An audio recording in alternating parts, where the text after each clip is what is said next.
Alright, hello, welcome. We're starting this video with I'm Alice. I'm diagnosed with ADHD. Taking my ADHD meds now, so you can watch me focus the whole time. Having a nice hot chocolate.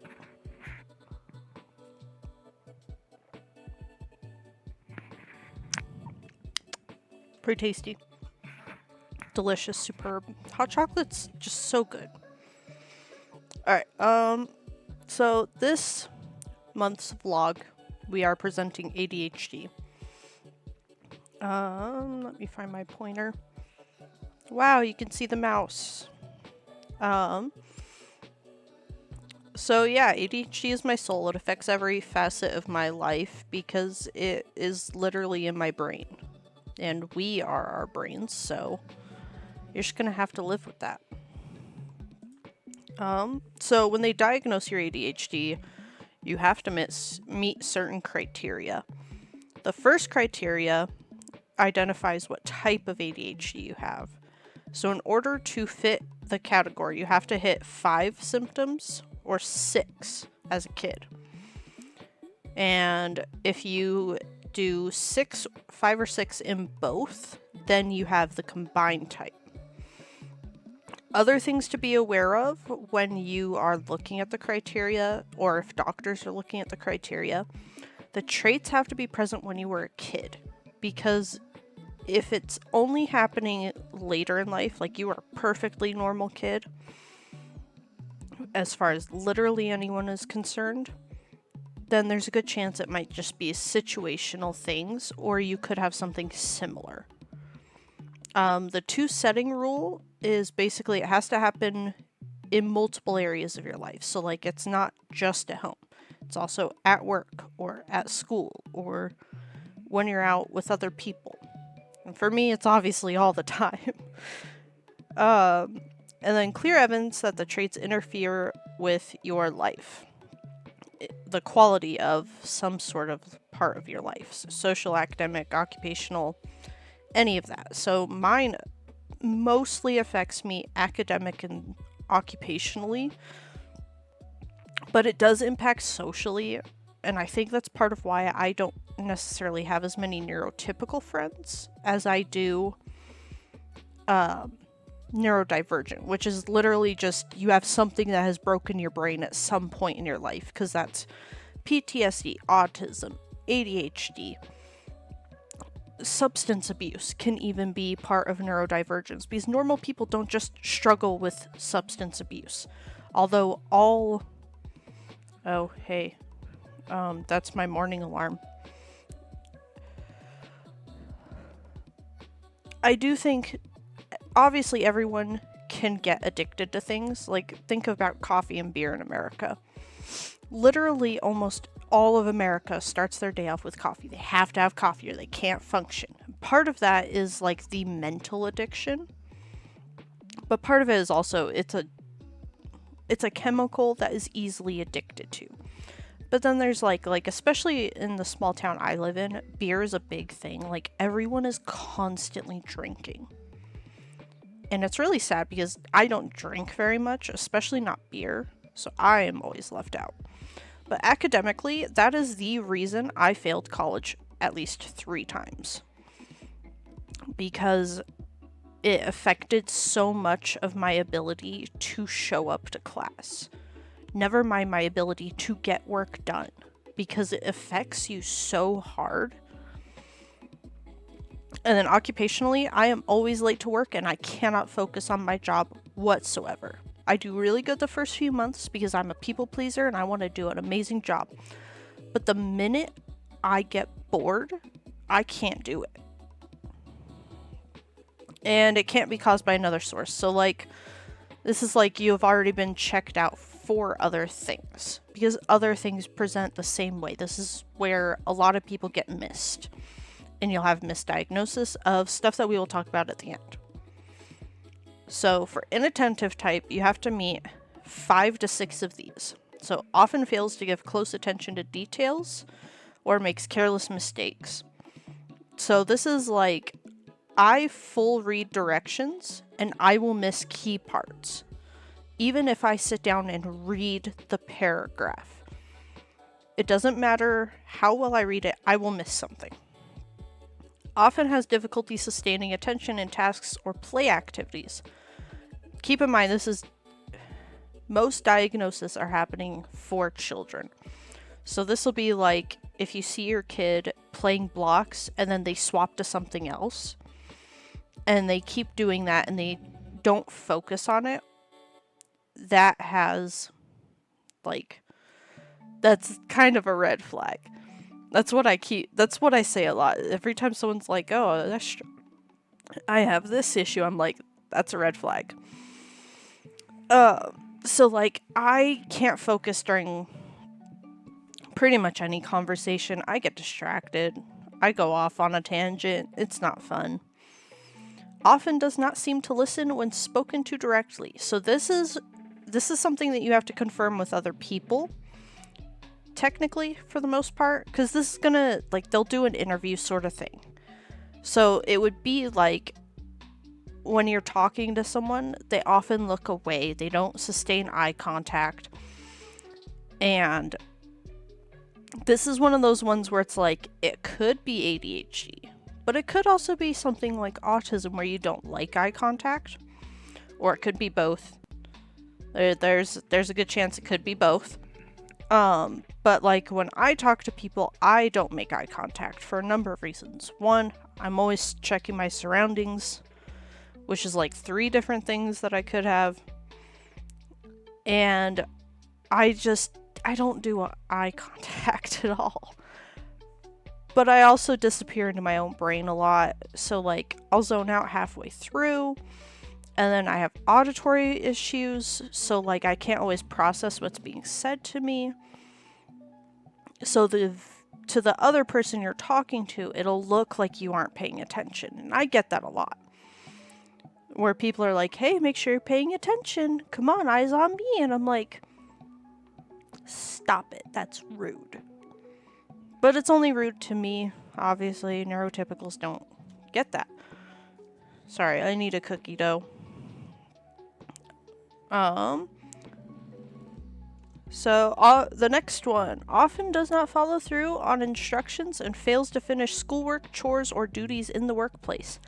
Yeah, it doesn't happen in my workplace because my job is not set up for it. Because we have such strict deadlines, you have to make... So I do groceries. So we have to pick everything before it's due. And we all work together on it as a team. It's not like, oh, you have this hour, get it done. Because that would never get done. But for schoolwork, I was routinely late. Like, if you ask any of my high school teachers, they hated me. Because I was a joy to have in class. I did wonderful in class. I would get everything done. Unless it was towards the end of the years, then I was sleeping a lot. But that is a large amount of other issues, such as depression. But because of the ADHD, they would put, like, my family would put a little bit of pressure on them to let me turn in assignments late and still get credit. So I did end up passing my classes enough to graduate, which is all I cared about. Because then it's not my problem. But I did wonderful in class. I participated a lot. I had a lot of good insights. I did really well. I didn't have to think too long to get most things, except math. I struggled towards the end in math because I was so advanced. And advanced math does not work for me. So we just did number 4. Oh yeah, starts tasks but quickly loses focus and is easily sidetracked. Yeah, if I don't finish it in one go, it's not getting done. That's a giant issue for chores because I will start a giant project and not finish it. This vlog is also brought to you by the Cult of the Lamb soundtrack. I hope y'all are vibing. Because it literally is my favorite soundtrack of any game. I have never vibed to a game the way I do this.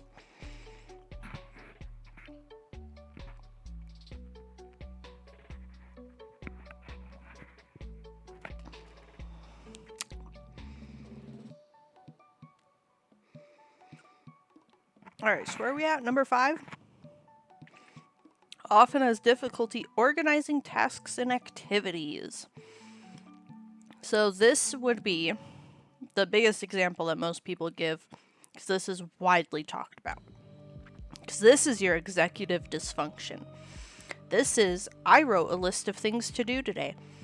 I can't prioritize which order they should get done.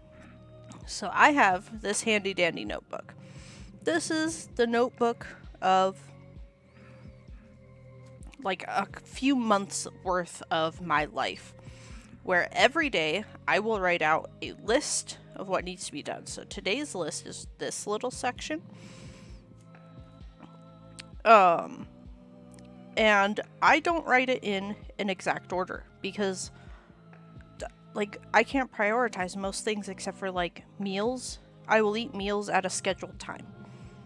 That's about the only thing I can do with regards to what needs to get done, unless I have taken my meds. So I write the list out.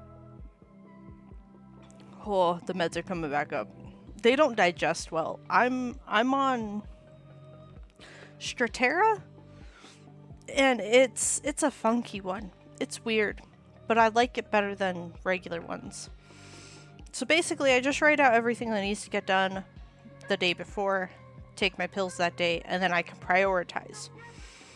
But if you don't have meds, it's hard to prioritize. So there's a number of ADHD people that have made apps to help with this. But this, I guarantee you, every single person diagnosed has this one. Because there's poor time management, fails to meet deadlines, disorganized, messy. These are all things that you will be diagnosed with before you're diagnosed with ADHD. And if you were diagnosed when I was, you'll still get called messy and disorganized, lazy. And this is the key to ADHD. And it is the worst one because this is where you end up getting the low self-esteem, because everyone else can do that. Everyone else is organized. They prioritize really well. Like, it would be like, so my manager, she writes out lists and she can do things. She can prioritize things. She's A+ at it. I can't. I am a mess. If she is not there managing me, I can't function. She's so, shout out to her. She's not gonna watch this. She's got more important things. But she is the star of our work. Often avoids, dislikes, or is reluctant to engage in tasks that require sustained mental effort. For example, schoolwork and homework.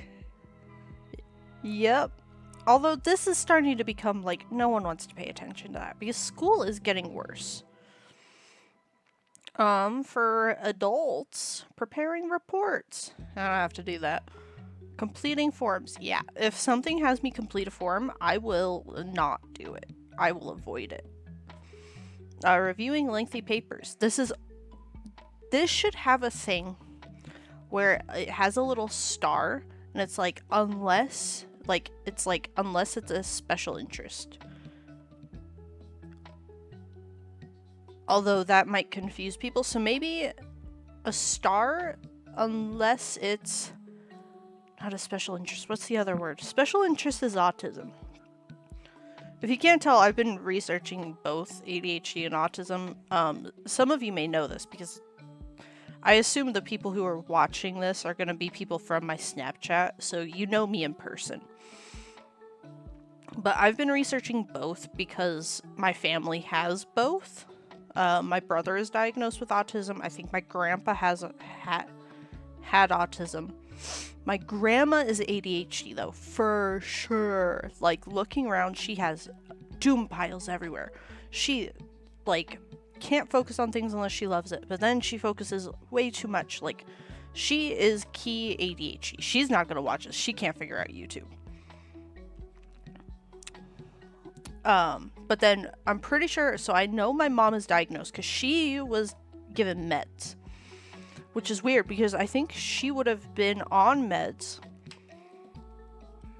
when they weren't diagnosing women, which is impressive, especially, like, it was impressive for me alone. More impressive for her. Although I think she might have been on them in high school. And then all my siblings were diagnosed ADHD except for maybe my sister. And I doubt my other sister ever got checked for any of that. Just because she didn't grow up around like my whole family where you were in the doctor constantly.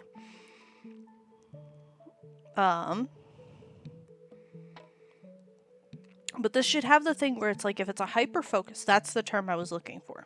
If it's a hyper focus, then reviewing lengthy papers is easy. I will read a whole book on something that I love. And I will read the whole book and not move. And that's like, that should be a part of this.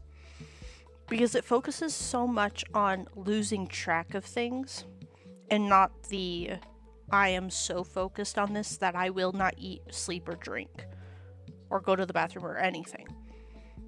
Because that's another thing for ADHD. But yeah, so that was number 6. If you can't tell, I have all of these. Just as like a heads up. So 7, often loses things necessary for tasks or activities. I lose my phone and keys and wallet every single day, except that I have a system in place. And it's only if I follow that system that I can find anything.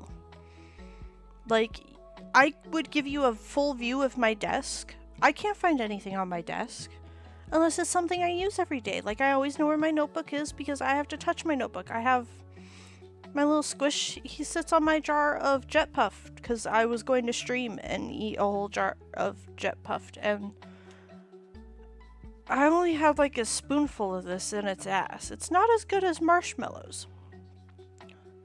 But like, unless it's something on top of the mess that I use every day, I don't know where it is. Yeah, but yeah, see, there's wallet, keys, eyeglasses. Eyeglasses is a big one if you are blind. These are blue light filter glasses. If you see me in glasses, it is not my eyesight. Because if I had glasses for eyesight, it would only be readers. And I don't really need those, honestly. Alright, so number 8. Is often easily distracted by extraneous stimuli. And for adults, this may include unrelated thoughts. Yeah, so in my brain, there's at least 10 different toddlers all talking at once.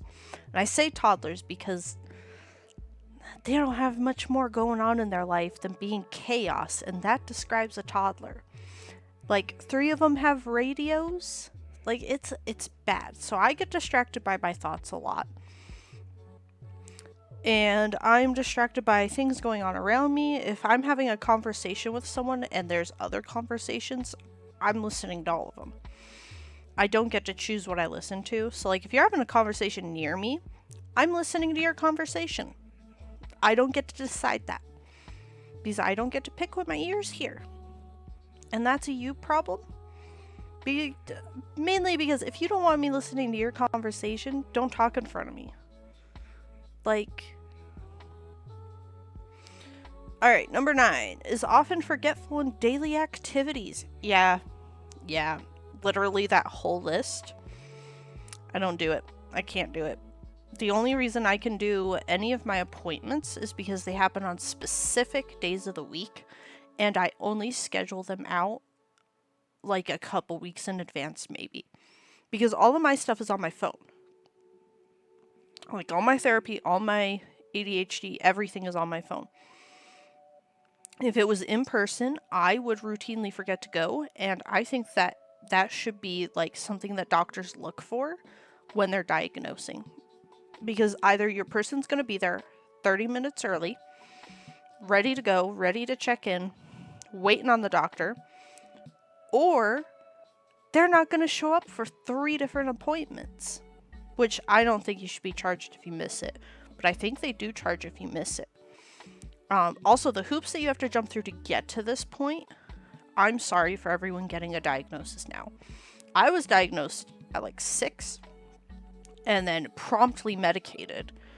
Not told what any of I wasn't even told what ADHD means. I had no idea. Well, I was diagnosed ADD because girls could not be ADHD.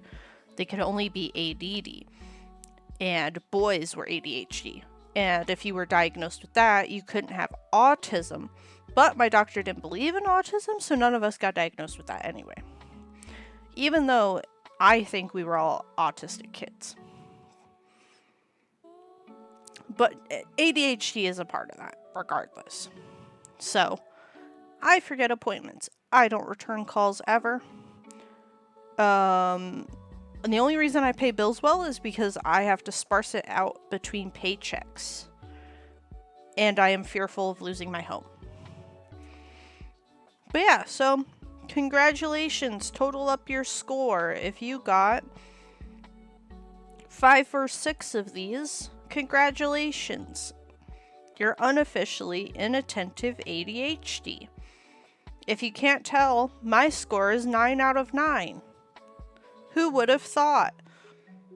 So if you were diagnosed as a kid and you were diagnosed with ADD, there's a good chance that most people who were diagnosed this way and weren't told anything about ADHD think that they have this type. Tune in for the next slide because there's a good chance you have both. Welcome to hyperactive type. This is your classic ADHD. So this is the little white boy in class who won't stop getting up and running around and throwing things. But hyperactivity can be internalized, and most women internalize their hyperactivity. Most women don't run around a classroom because you've been told if you get up and run around, you're a little shit. And then you end up people pleasing. Cheers. Alright, so hyperactive type often fidgets with or taps hands or feet or squirms in their seat. If you can't tell, this is me. Every video you see me in, I'm doing this. This is me stimming to keep my focus going. If I'm not doing something with my hands and feet, I'm not listening. So some people think I'm rude because I'll sit there and play on my phone. Everything I'm doing on my phone doesn't require my brain. I'm listening to you. Keep talking. It's also because I'm vibing to this track, man. Cult of the Lamb. We're gonna do more Cult of the Lamb in the new year because they have a new update coming, or it could be out by the time this comes out. If it is, I'm probably streaming later this week. So often leave seat in situations where remaining seated is expected. Yeah, no, if I had an office job, I would literally kill myself if I couldn't get up and walk around. I frequently have to take breaks at work where I literally just go to the bathroom because I cannot focus just standing there.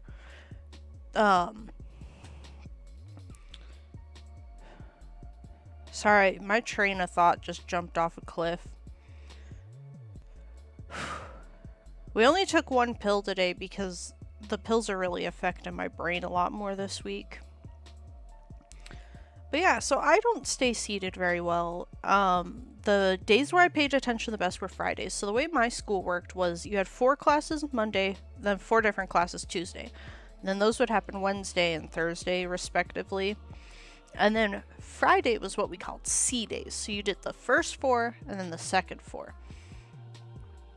Which was split up a little oddly depending on which side of the building you were on, because they did one side of the building had one lunch and then the other side had a different lunch, because we had a big school.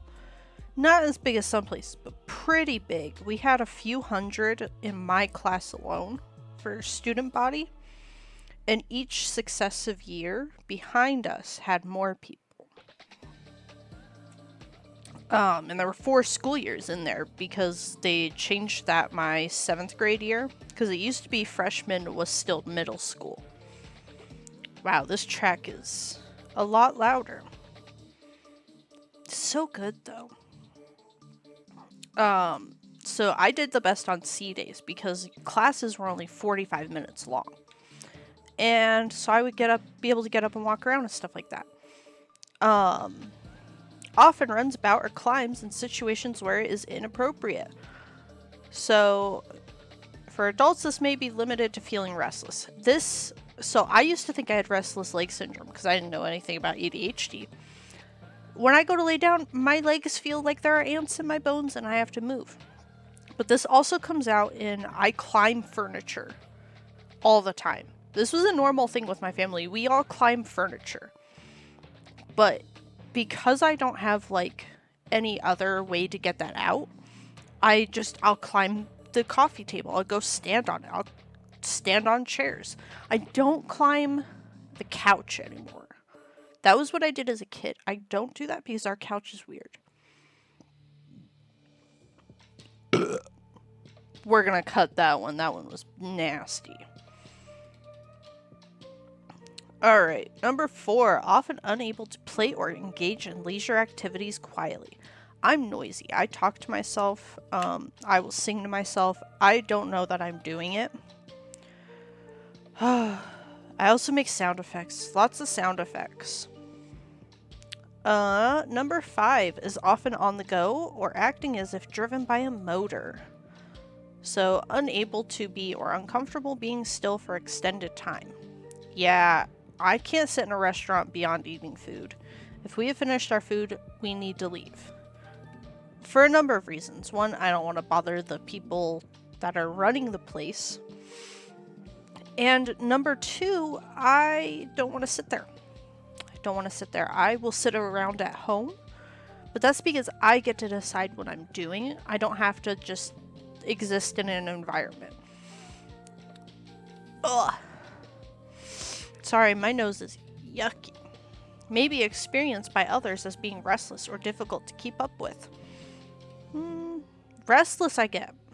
Restless, I think people have said. Or at least I say it. But I don't think anyone's ever described me as difficult to keep up with. Like, people lose track of where I'm at in conversations. Often talks excessively. My family thought I was a chatterbox until I stopped talking to them. I did not talk in public very often. I was a shy kid. I don't do well with strangers. But once I am comfortable, or if I hit a hyperactive point, then I will talk nonstop. And that's what you experience in these videos. I am hyper. And this is the only way to fix it. Oh, this one's bad for me. Number 7. Often blurts out an answer before a question has been completed. Such as completing other people's sentences and not waiting for a turn in conversation. I don't know how conversations work. I'm gonna be completely honest right here. I can't socialize. I will cut people off. I'll finish their sentences, especially if you go looking for a word. I will fill your word. If you forget what you need to say, I will fill it. I'm usually wrong, but a lot of the time I'm right too. But yeah, I do not wait well. Often has difficulty waiting their turn. Oh. Yeah. Yeah, I don't like waiting my turn. I'm really impatient. If you watch any of my gaming videos, if I have to wait to do something, I get so frustrated. So is anyone else confused why the last 3 are the exact same thing? Often interrupts or intrudes on others. Yeah. That was number 7. Cannot wait turn in a conversation. But this is also like the thing I said before, where if you're having a conversation near me and I can hear it, I assume I'm a part of the conversation. So I will, if 2 people are talking about something they're confused on and I have an answer, I'm gonna give you the answer. But I'm working on that because part of that is I feel compelled to give people the right answer because I like sharing information and I feel like everyone should have the right answer, but also because I want the people to like me for giving them an answer. So every time I'm about to do something that seems impulsive, sorry, my nose is really itchy today, then I ask myself, who am I doing this for? And if the answer isn't to make myself happy, I don't do it anymore. for the most part. Like, this goes, like, the survival is still an essential thing. Because, like, if I make everyone mad, then I could, like, lose my job or things like that. So it's within certain bounds, or, like, if you don't make me feel safe, then I will people please to keep myself safe. But yeah, I full intrude on tons of things. I'm better with this because I've been in trouble so much for it. But congratulations. If you got 5 or 6 of the last slide, wow. You're hyperactive ADHD probably.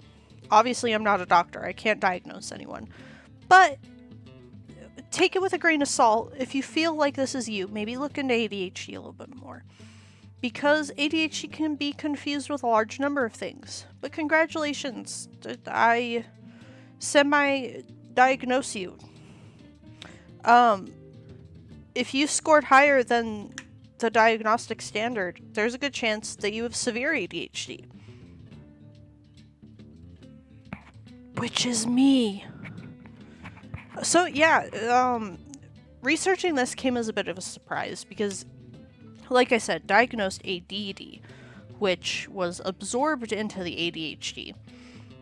Then ADHD changed and got these 3 subcategories and the ability to be co-diagnosed with other things. Because if you're screening someone for ADHD, you should probably screen them for their comorbidities.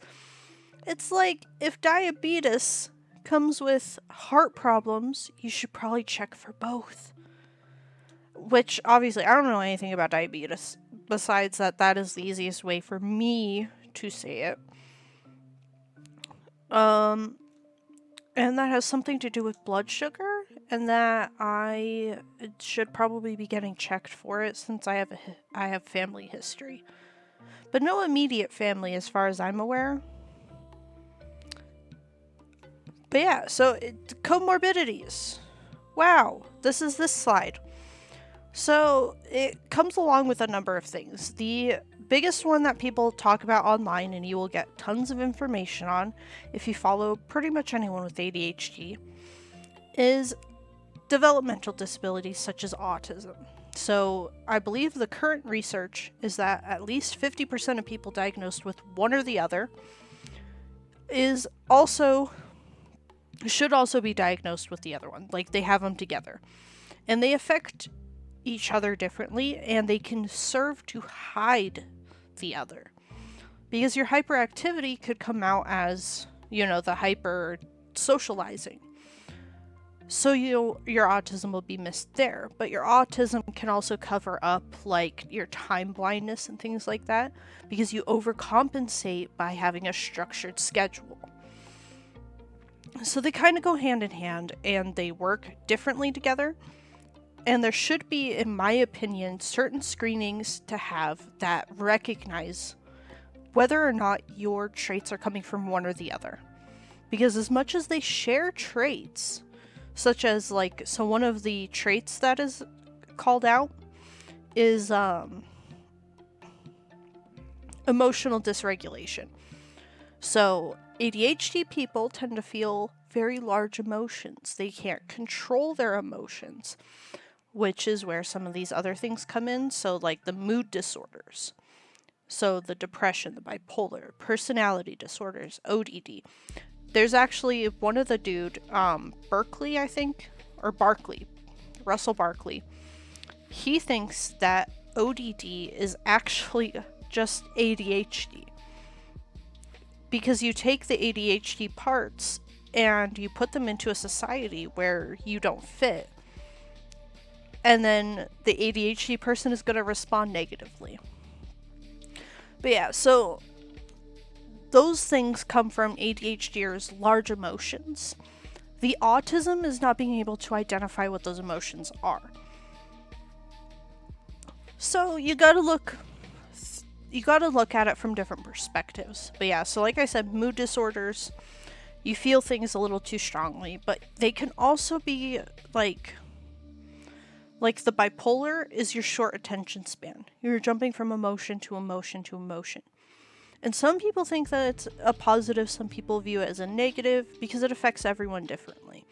One thing that I've seen people call out is actually grief. Some people with ADHD have a easier time dealing with grief because you get the time blindness, out of sight, out of mind. And so for the most part, you don't think about the grief. And so it's easier to move past it. But then some people will get caught up in it. So it's hit or miss. And then anxiety and panic disorders. So because your brain is going 1,000 miles per hour, you're more likely to have anxiety or think you have anxiety. And in my case, my hyperactivity feels like anxiety because it's so internalized. So it can be a lot of things. But yeah, generalized anxiety is a co-diagnosis. And then CPTSD, because this society is traumatic for people with ADHD. Like, literally, I've seen so many people go, what does ADHD look like without the trauma? And the answer is probably a pretty normal human being. But yeah, a lot of people develop complex PTSD, which is hard to get through. Honestly, I think regular PTSD is a little bit easier to work through because at least you have a traumatic event that you can work through. Like, I kind of have both.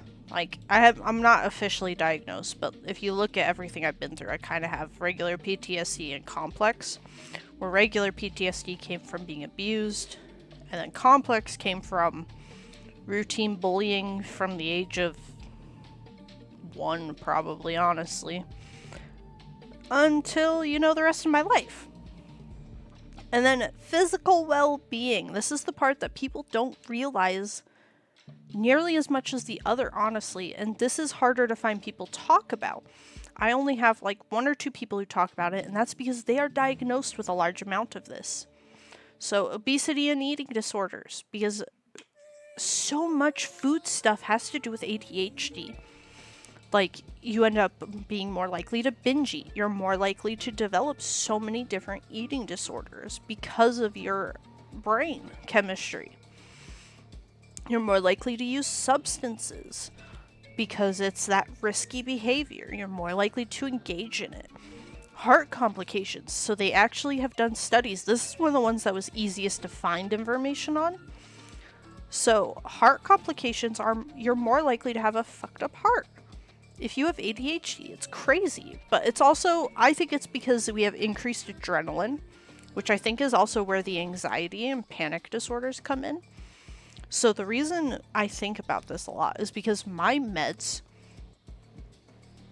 turn off that part of, they fix that part of my brain so it runs normally, which makes me feel all of my exhaustion because I don't feel it because there's so much adrenaline. But yeah, so heart problems, hypermobility and hypermobile Ehlers-Danlos syndrome.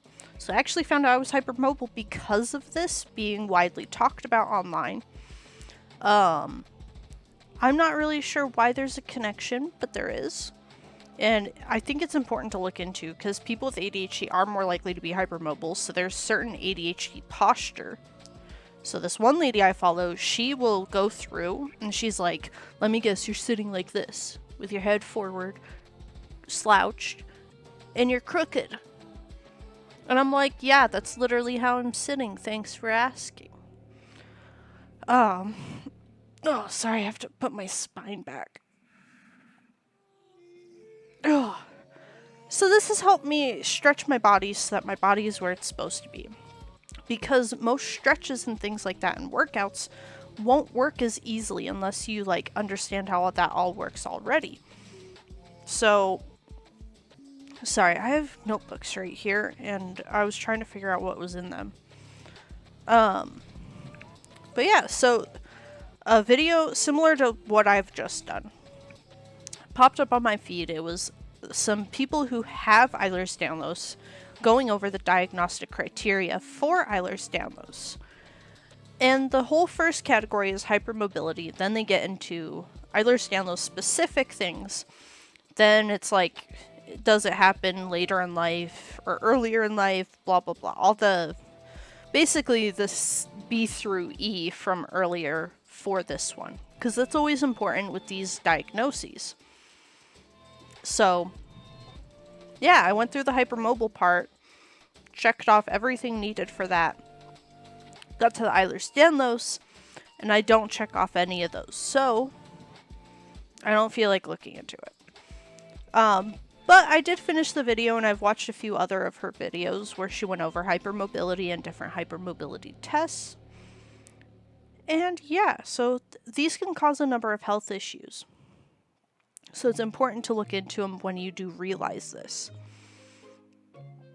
Oddly enough, one thing they cause, POTS. POTS can be caused by a number of ADHD things. If I don't know what POTS stands for off the top of my head, but basically it's a heart thing where your heart rate increases when you lay down, and most people can't get diagnosed with it unless they faint constantly.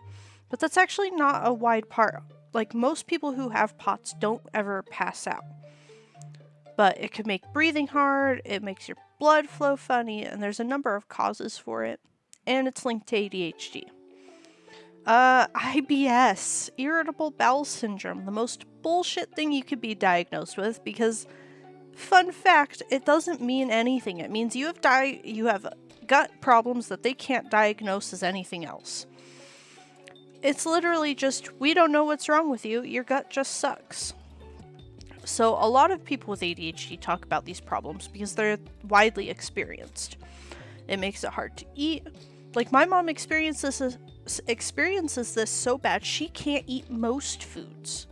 She runs on mostly carbs, which actually isn't good for ADHD. But we'll probably talk about that next month. Like, helpful habits for ADHD. Because I'm already researching that. Because I have to learn about rest. Because resting is really important. But yeah, so IBS, this could be anything. Like, literally anything. So my family all thinks they have lactose intolerance.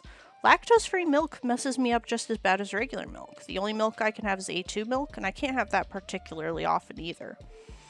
Some foods mess me up worse than others. It's random. And so I don't really monitor my diet for IBS-related issues. Unless something I've eaten multiple days in a row is giving me issues, then I'll cut that out for a few months until I need the dopamine again. Dyslexia. Self-explanatory. Your brain's broken, brain works differently. Figure it out. And then, obviously, this isn't a full list. Like, these are examples of things you could have that are linked to it. Because I would have had 30 different web pages open with all of them giving me mostly the same thing and then one or two different on each page. But if you follow people who have ADHD, I follow a large number of them on Instagram. Instagram's an easy place to find ADHD folks because it is a quick dopamine source. Which obviously I have Instagram. I don't post on Instagram. I'll fight people on Instagram. I like fighting people on Instagram. But yeah, so this is some things that you may have. I think this is the last slide. Oh, no. Here we go. Thank you. Oh. Thank you. I have been presenting this I'm Your Leader, a cult leader. My name is Alice. You can call me Alice. You can call me a cult. You can call me your leader. You can call me Dear Leader. I'm not Jim Pickens, though. So, some channel updates. We are going to return to regular uploads, starting with this video. So that should be, what, every Thursday I post a video, and then I stream Mondays and Fridays, as best as I can. That's within reason. Rest is important. And if I fall asleep when I get home from work, I can't stream. But the videos are the things I work the hardest on, so I appreciate it anytime you guys watch my videos. We're starting a Patreon. I'm trying to get back into game development, so we are going to start posting monthly videos on Patreon. If the Patreon doesn't go anywhere, I'll probably start a YouTube channel for it. Subscribe to stay in the loop. There should be a subscribe somewhere around here at some point at the end of the video. If you want to subscribe that way, there's subscribe down below. I've noticed on some people's videos, it glows rainbow. Might glow rainbow right now. I don't know if it does every time I say subscribe. I don't actually know what causes that at all. I've been meaning to look into that. But yeah, subscribe to stay in the loop. You can turn on notifications. It'll send you a notification every time I upload or go live. Maybe I'll post something. I'll definitely be posting videos. I've already got a ton of videos lined up. I just gotta get thumbnails for them. Because I don't follow the tips and tricks videos I watch. But yeah, thank you for being here. Thank you for watching this video. If you found it, interesting in some way, probably like it.